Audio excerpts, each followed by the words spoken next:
Hello, and thank you for joining us. This is No Soundbites Allowed, and I am your host, Michael Voss, Dragon of the Southern Tier. I'm here with you on July 20th of 2022. It is the middle of the day, and I want to take an opportunity to talk with you about reality, the real numbers behind gun violence, the real expectations of your safety. Let's not try and play with the platitudes that we hear as they are ongoing right now in Congress.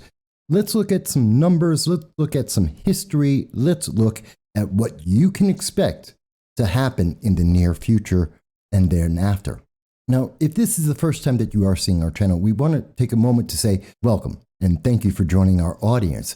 We want you to know that we do long-form political commentary. And every Sunday at 2:30 p.m. Eastern Standard Time, we do a live stream with you. We reach out on all the social media that the internet overlords will allow to hear your voice, to hear what you have to say about the issues that matter to you. From anywhere in the world, you can reach us with text and chat and phone calls to say what you think is going on and how it affects your life, even if the government doesn't agree, even if the internet overlords don't agree. And we hope that you will join us this Sunday at 2:30 p.m. Eastern Standard Time. So let's just jump right into this. We know that we've been hearing a lot about gun control. In fact, from the second week of April of 2022 until July 5th of 2022, we have heard nonstop that you need to be terrified. You have to be afraid because you're going to die. Someone with a gun is going to randomly come up and kill you and or your family members. That's the message that we've been hearing at the state level and, of course, at the national level. And this is something that has been pushed by the major mainstream media. We saw a lot of news about events, various shootings across this nation. The New York subway shooting, up until it was found out that that was by a black supremacist. The Buffalo shooting, which has diminished somewhat in the news. We heard about the Uvalde shooting, which is somewhat diminished in the news as we found out that it was an Hispanic that did it, not someone who is white. And of course, there's the most recent July 4th shooting, which has pretty much died off of the news media radar because, of course, the individual there, it appears, is a member of the far left. That didn't stop Congress. That didn't stop states from enacting a lot of legislation to try and take away your right to own a firearm. In particular, as an example, there is New York State. Now, New York State was very quick in their actions. In fact, we noted that for the first time in God knows how many years, New York State jumped forward as soon as the United States Supreme Court said that it was a right. It is a guaranteed right in the Constitution, in the Second Amendment, that you can conceal carry a firearm, and that New York State cannot prevent that without good cause. Therefore, New York State, in the space of less than 24 hours, came out. They wrote legislation, voted on legislation, passed it, and then signed it into law on July 1st, over the July 4th long weekend. No one got to see what that actual legislation was, not until after it became law. And we spoke about it a little bit, that this was a direct counteraction to the Supreme Court. That New York State was so adamant that you cannot be allowed to exercise your Second Amendment rights, they took immediate action with the full power of the single party control that New York has. And we see the impact is happening right now. As we can hear from individuals, this coming from the Albany Update, just an individual mentioning that the impact on churches has been significant because without any preparation, without people being able to be aware, every single church, synagogue, and mosque in New York State have been designated as sensitive areas, areas that are gun-free zones. You know, the same kind of areas that 90% of all mass shootings, all school shootings take place in. And so they have been designated that so that parishioners cannot by law carry a firearm unless they commit a felony. And that's a big deal. That's a very big deal because it means that each church, each synagogue, each mosque would have to employ actual armed security, which is a cost that many churches, many places of worship are not able to afford, rather than just having their own members be able to provide security by concealed carry, which they may be doing previous to July 1st. They may have been doing it and no one knew because it was not necessary to be known. But now it is a crime and people are now at risk. But it gets even worse than that, because not only did, and this is coming from Spectrum News as reported on July 18th, it's not just that sensitive areas that previously may have had protection are now open to the whims of the deranged and the criminal, individuals like the New York subway shooter, a black supremacist, like the Buffalo shooter, a white supremacist, or other crazed individuals across the country. Well, what we're seeing is that because of the speed of this action, because there was no concern for the consequences, just the need to deny American citizens their right to exercise the Second Amendment, they have created a paperwork, a bureaucratic nightmare. In fact, it is the position of county clerks across New York State universally saying they don't know what to do. That this law, besides incurring additional costs that no county has been able to account for, it's not in the budgets, but no one knows how to actually enact the rules and regulations that this law requires. They're at a loss. And according to the governor's office, their response to these questions of how to actually make this work is, quote, Governor Hochul signed landmark legislation developed to comply with the Supreme Court's recent decision in New York State Rifle and Pistol Association versus Bruin, and drafted in close collaboration with the legislature. We have no further comment given pending litigation. In other words, as a countermeasure in a response to try and circumvent the Supreme Court, New York State, with its Democrat-led Assembly and its Democrat-led State Senate, has decided to put this law in place, and they won't say anything else. You can't get a permit to conceal carry a firearm in New York State, and they have nothing else to say. It doesn't matter whether or not this actually makes sense in terms of finances in each and every county. It doesn't matter what the consequences are to churches and other sensitive areas. It doesn't matter that the county doesn't even, the counties across the state don't even know how to put in place these regulations. But New York State is just one example, which is being targeted to be copied in places like California, Illinois, Maryland, and many other states across the country. That's not the only thing. You see, we also see that in Congress, Democrats are moving as quickly as possible to try and enact even further legislation, not just the bipartisan Safer Communities Act, which we have spoken about at length, that puts a target and a price tag on the back of every American citizen. We're also talking about H.R. 2814, the Equal Access to Justice for Victims of Gun Violence Act. Now, you may say, what is this? It sounds interesting. Equal access to justice. Who would be against that? This is for the victims. Well, we all want to support victims. So, in gun violence, well, that's just bad. No one's in favor of gun violence. So this must be a great law. Well, no, it's a great title. That's called marketing. That has nothing to do with the legislation itself. What is the legislation that is now being discussed in Congress at this moment, today, July 20th? In effect, this is a bill to make sure we can see regular citizens sue gun manufacturers.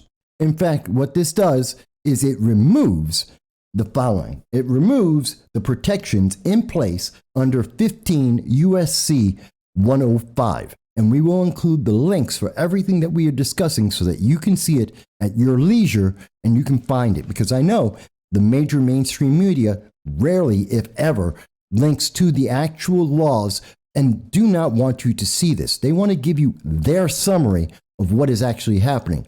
We want you to see for yourself. It's going to remove the protections that would allow gun manufacturers in the United States and theoretically abroad to be able to make these firearms. This is not only affecting jobs, it's affecting your ability to be able to defend yourself. Now, again, what we're talking about is in the last 2 years, as we've seen in 2020, 2021, going into 2022, women and Black Americans have been the largest group of individuals that have been going out and becoming first-time gun buyers. There are over 165 million gun owners in America, with over 7.5 million of them being new gun owners, women and Blacks. And what this law is doing is saying to gun manufacturers, if you make a gun, you will go bankrupt. This is an attempt to bankrupt an entire industry in America to make people unemployed, kind of like what we saw with the XL pipeline, where Joe Biden, on the first day of his assuming office, with a stroke of a pen, made 11,000 people instantly unemployed. And then the ripple effect took place. And of course, this helped to collapse our economy and increase the cost of energy, which we see today as inflation is at least 9.1%, and we believe far, far higher. HR 2814 will destroy the gun industry. This is something that we do not see with car manufacturers, as an example, because even though cars have well over 50,000 accidents a year, no car manufacturer has ever been charged. In fact, we have seen in 2017 in Las Vegas, in New York State, in 2021 in December, in Waukesha, we have seen that cars have been used as a weapon against innocent civilians, especially as an example in Waukesha, where we saw a deranged Black supremacist decide to target and run over specifically white Americans in a parade, a Christmas Day parade, just because they were there, and he used a car to do that. But no one has ever suggested that we should be able to use, or rather that we should be able to sue a car manufacturer for the actions of one deranged supremacist out to try and murder as many people as possible. But there is also HR 1808. Now, HR 1808, you probably know it as the assault weapons ban of 2021. It's very similar in almost all aspects to the assault ban of 1994. You may find that to be of interest because the assault ban of 1994 was effectively useless. It did nothing. It did not stop crime. It did not stop mass shootings. It did not stop even school shootings. It did nothing, but it sounded great. And it raised a lot of money for Democrats, and it allowed many Democrats to get reelected, including Joe Biden at the time. The HR 1808, in conjunction with suing manufacturers, would deny American citizens the property they already have and deny them the opportunity to get further firearms for their own purposes. And again, like all rights, you don't have to explain why you want a firearm. It's your right. But according to HR 1808, what we're seeing, in fact, is that you would not be able to own a swath of firearms because they look scary. Let's be very clear. Every single firearm on this list is because of the look, not the function.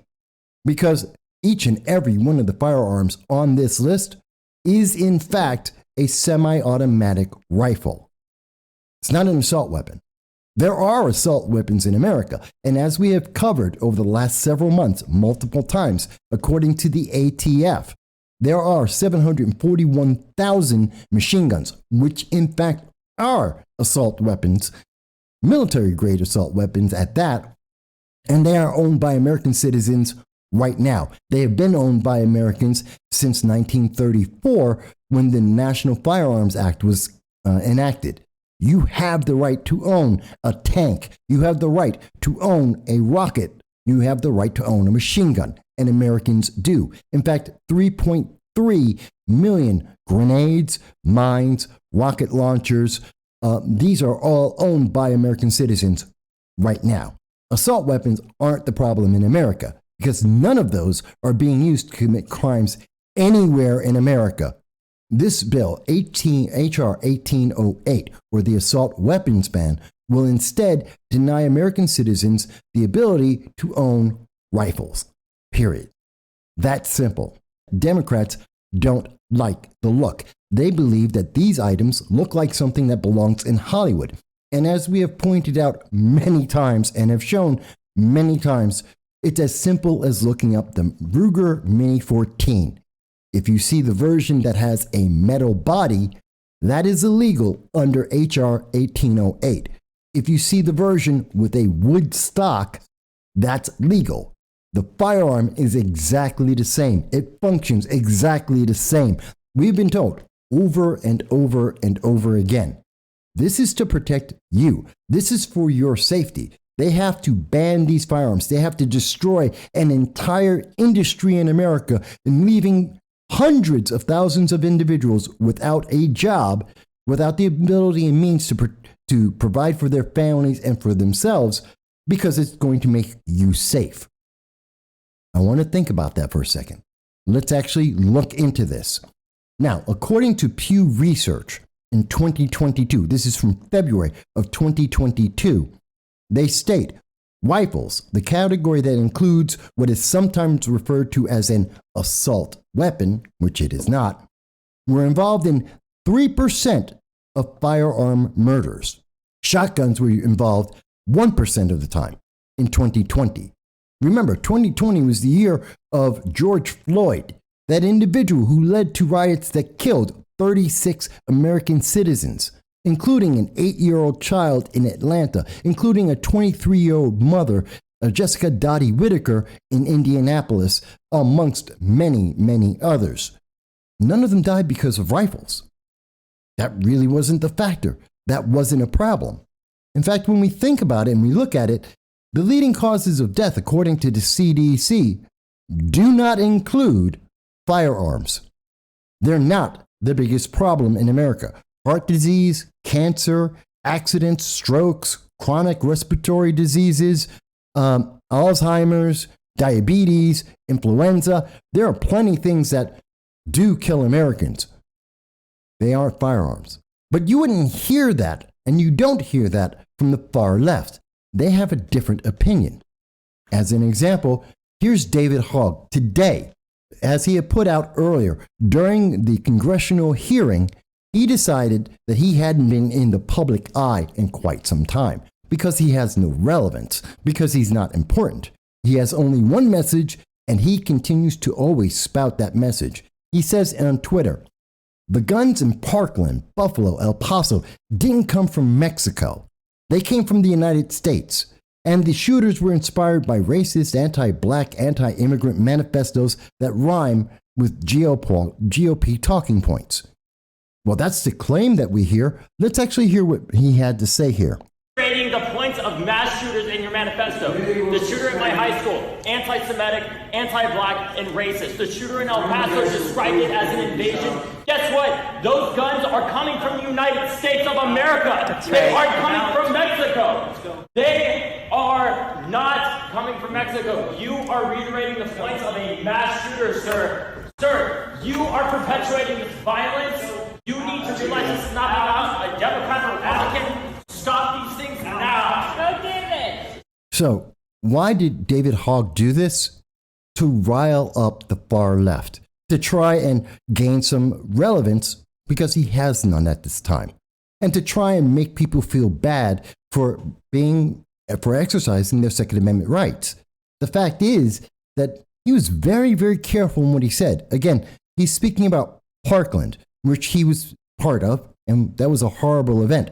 By the way, he leaves out that in Florida, the Parkland Commission that reviewed that said that we need armed individuals protecting the schools. In fact, multiple armed individuals in the schools to protect children, depending on the size of the school itself.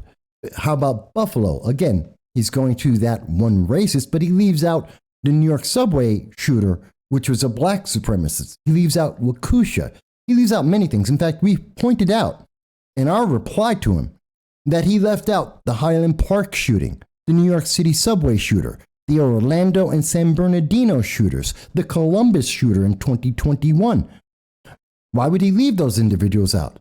Of course, he also left out the non-gun psychos like the Waukesha driver, the New York City Manhattan driver in 2017, the Las Vegas woman who ran over an 11-year-old child in 2017, and various other car attacks that we see in America. That's all verboten. You can't speak about those. Why was he editing these cases? Because they don't match his propaganda that he wants the American people to feel. He wants you to feel a certain way. And so he's isolating the individuals that he wants to talk about, editing the stories so that you'll think, well, they're all the same. Because the problem isn't as simple as, well, they're all racist. They're not.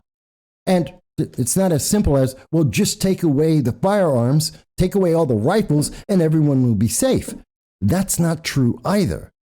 I mean, this is the same thing that we've heard from former disgraced Governor Andrew Cuomo in 2013 when he mentioned that the New York SAFE Act, well, that will make you safe. All you have to do is give up your right to a firearm and you will be safe. Except it doesn't work.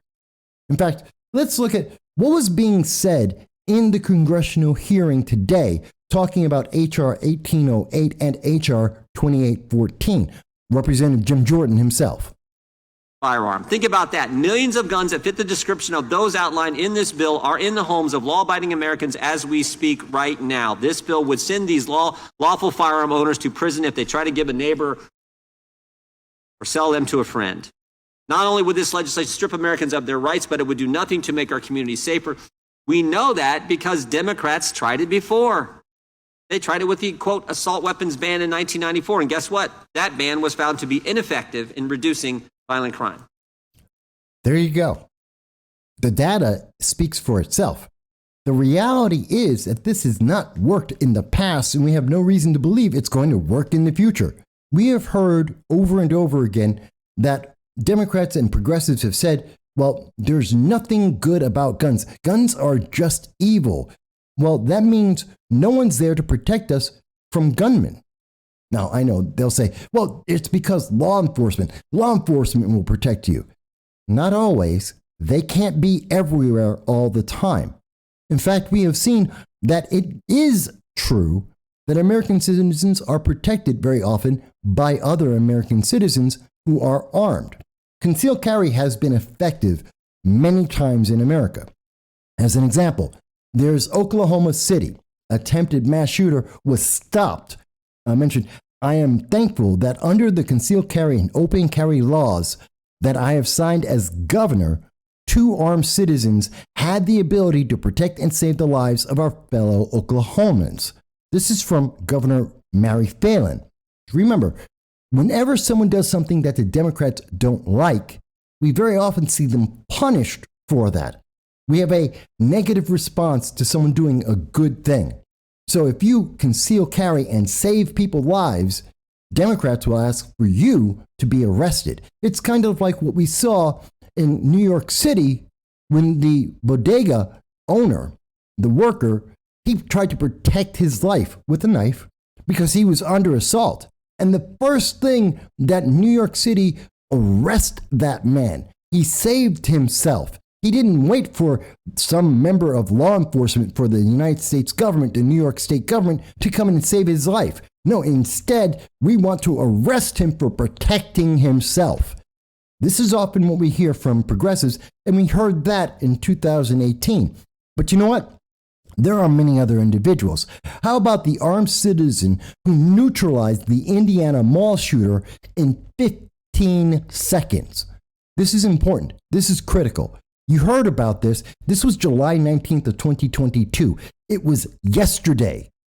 A gunman who was in a mall for an hour came out of the bathroom and decided that he was going to try and kill people. And he did successfully fire on 5 individuals. 3 people died. 2 people were wounded.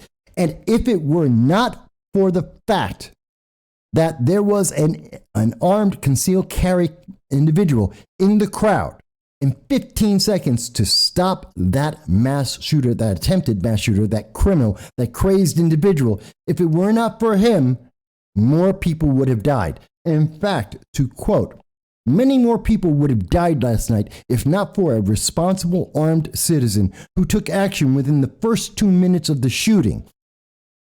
Nothing short of heroic. This is something that we hear from the news media on a regular basis, and they try to tell us that this is just not normal. This doesn't really happen. People don't protect themselves. Well, yeah, they do. In fact, we know that this happens more often than the news media would like to let you know. You don't see it in the news very often, but we remember. We remember that there was a pregnant woman in Florida who used an AR-15 to protect her family. Her husband was being pistol whipped, and she, a pregnant woman, 8 months pregnant, had to go and get the AR-15 in the bedroom to save her family. You may not remember that story. That was back on November 4th of 2019, and it isn't the only case of this happening.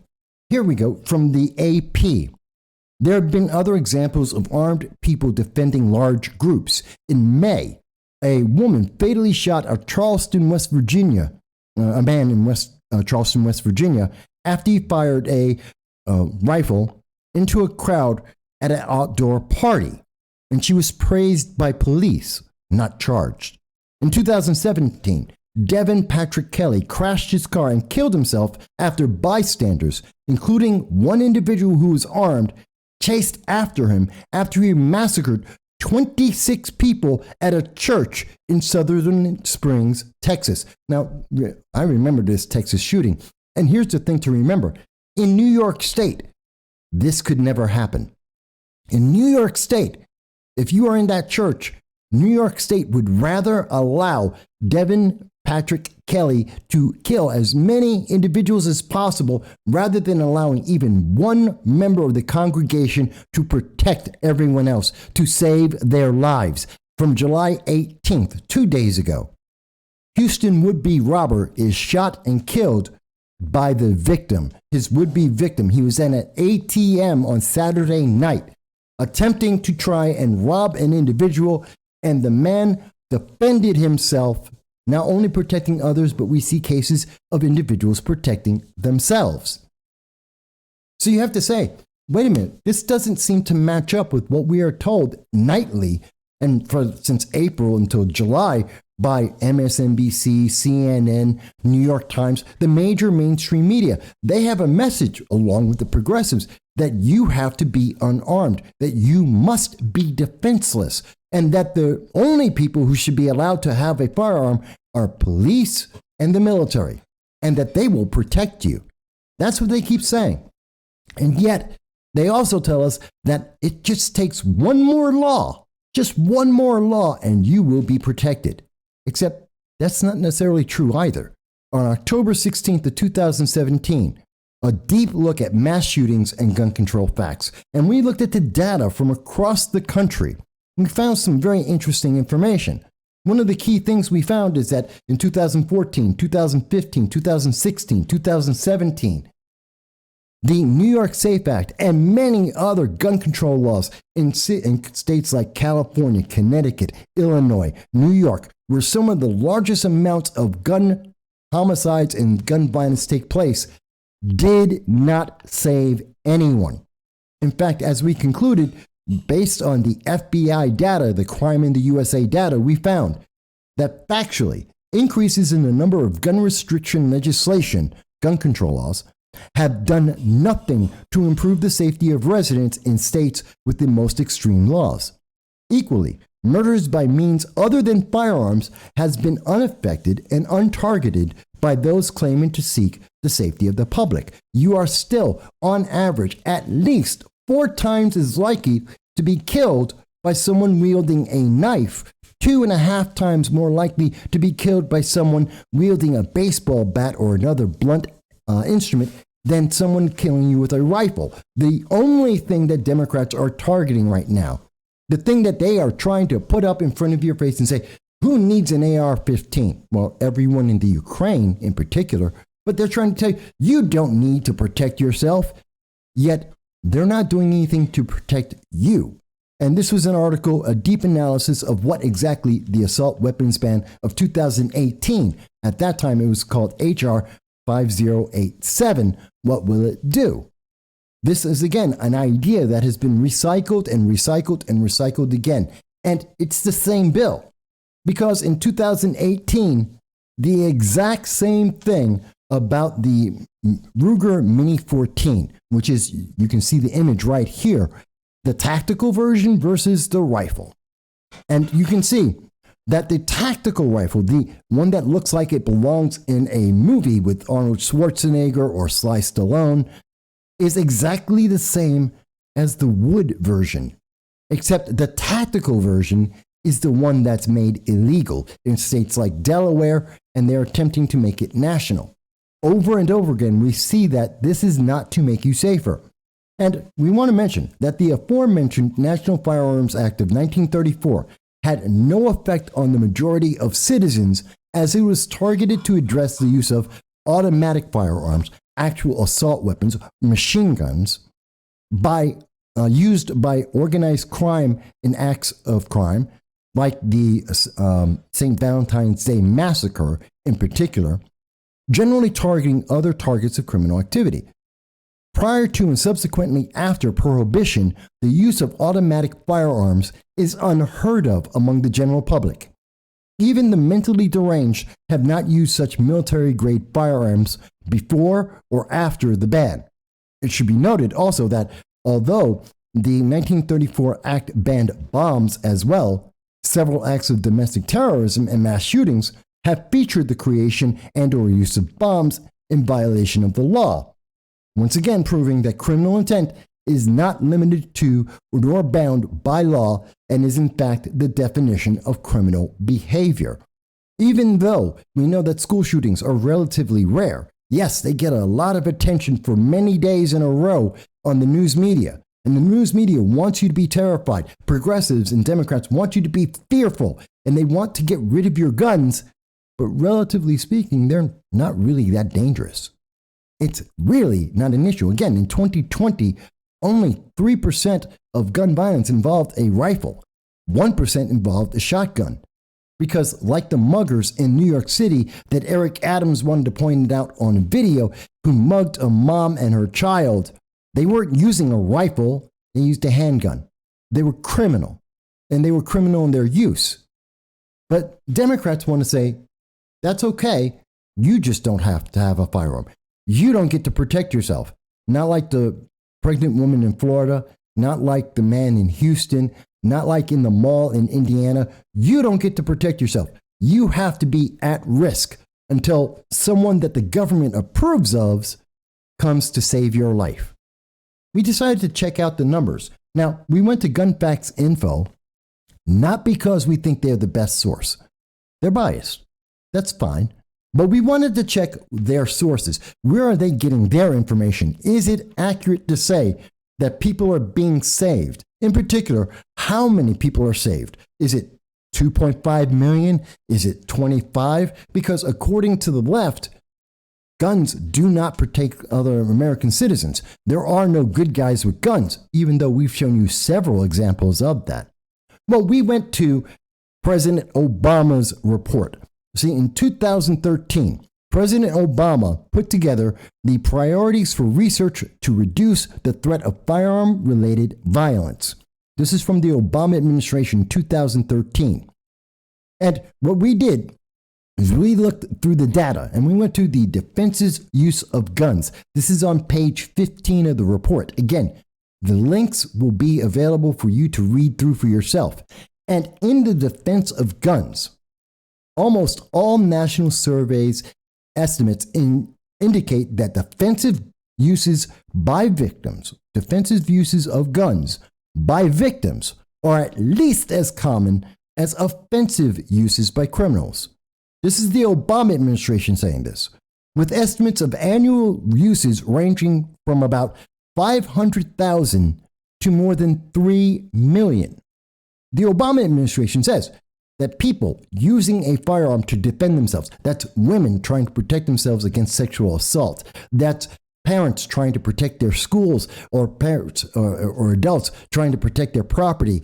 Individuals like the man in Houston at an ATM, a mother, a pregnant woman in her home protecting her husband who's getting pistol whipped. In Indiana, a gentleman in the mall protecting himself and everyone in the mall.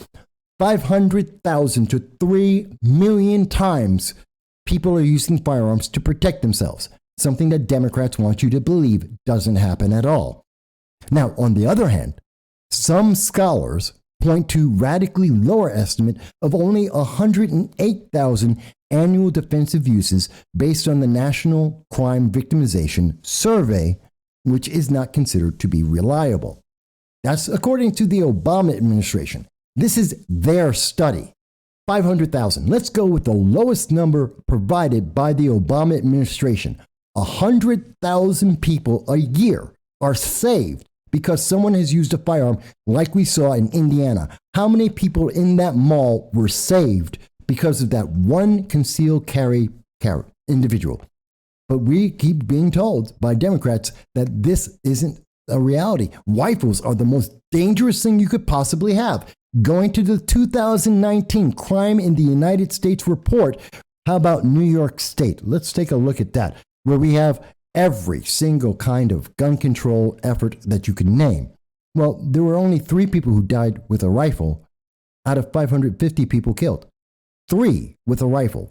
Let's look at, this is again from the FBI, Crime Data Explorer, 2020, the most recent year of data that we can find. In the United States, there are 538,203 violent crime incidents. 500,000 acts of violent crime, all totaled. And when you think about it, of those violent crimes, according to the FBI and their data, again, for 2020, you will see knives are 11 times more deadly than rifles. Blunt objects, baseball bats, twigs, rocks, any kind of blunt object are more than 4 times, actually more than 5 times as deadly as a rifle. And yet, we know concealed carry saves lives. Whether it's handguns or rifles, they save lives. And if we are to follow the direction that Democrats and individuals like David Hogg would want, to take them away from you, to bankrupt manufacturers of these firearms in the United States, not only are we looking at tens of thousands of individuals suddenly becoming unemployed, looking at tens of thousands of families that would no longer be able to feed their children. We are looking at hundreds of thousands of American citizens, in fact, millions of American citizens that would instantly become overnight criminals for the mere fact that they own these firearms, that these individuals would be denied the ability to protect themselves and their families. And in fact, based on the data from the FBI, we're looking at potentially 100,000 more people being injured and killed because Democrats say you don't deserve to have the Second Amendment. That's the numbers. That's the reality. Historically, we know that a good guy with a gun exists, and they save lives, a lot of lives. And we know that it's important. Now, maybe you say, well, I don't think 100,000 is a lot of people. It's 20% of all the violent crime in America. Would you want to increase violent crime by 20% across America? So when you hear Democrats tell you, well, we've got to bankrupt gun manufacturers and we have to take away your firearms and that we have to go out and ban these firearms and we have to institute red flag laws and pay states to paint a target on your back to deny you your rights. Remember, these same Democrats, they're protected by private security. Cori Bush, Stacey Abrams, they're protected by private security. Alexandria Ocasio-Cortez, security, you're not going to be able to. Can you afford $70,000 for private security, 24 hours a day for you and your family? And who's going to come and protect you? Do you want your family to be part of that 100,000 people who are saved every year? Or do you want them to be part of the 500,000 that are victims? Because the Democrats, seem to want more victims. We want to hear what you think. Do you think that taking away your right and the ability to defend yourself will wind up making you safe? And we hope that we will see you every Sunday at 2:30 p.m. Eastern Standard Time for our live stream when we will discuss all of this and more with you directly.